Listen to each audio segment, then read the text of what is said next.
আকাশ ছোঁয়া উচ্চতা, নেই কোনো জীবন রক্ষাকারী দড়ি বা নিরাপত্তা সরঞ্জাম। কেবল নিজের হাত আর মনের জোরে জয় করলেন এশিয়ার অন্যতম আইকনিক ভবন তাইপে 101।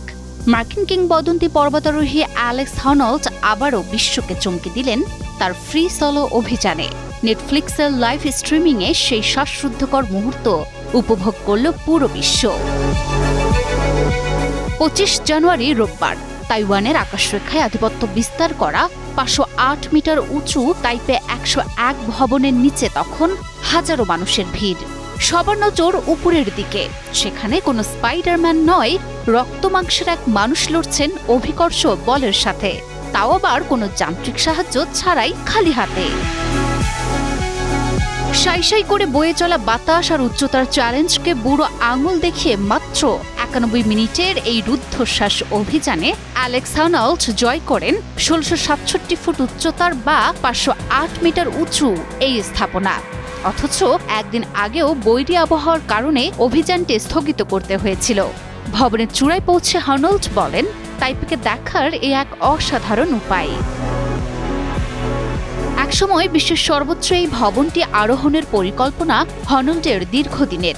তবে কোনো আইন না ভেঙে ভবন কর্তৃপক্ষ এবং তাইওয়ান সরকারের প্রতি সম্মান জানিয়ে তিনি যথাযথ অনুমতির মাধ্যমেই এই প্রজেক্টটি সম্পূর্ণ করেন। নেটফ্লিক্সের আয়োজনে এই অভিযানটি ছিল সম্পূর্ণ অনুমোদিত এবং সরাসরি সম্প্রচারিত। হাজারো দর্শক নিচে দাঁড়িয়ে উল্লাস ও হাত নাড়িয়ে তাকে উৎসাহ দেন। তবে কোনো দড়ি বা সেফটি গিয়ার ছাড়াই যখন তিনি একের পর এক তলা পার হচ্ছিলেন, নিচে দাঁড়ানো দর্শকদের হৃদস্পন্দন তখন যেন থমকে গিয়েছিল। এই ঐতিহাসিক মুহূর্তটি কেবল ব্যক্তিগত সাফল্য নয়, বরং তাইওয়ানের জন্য এ এক বড় অর্জন। তাই তো এই অর্জনকে স্বাগত জানিয়েছেন খোদ দেশটির প্রেসিডেন্ট লাই চিং-তে।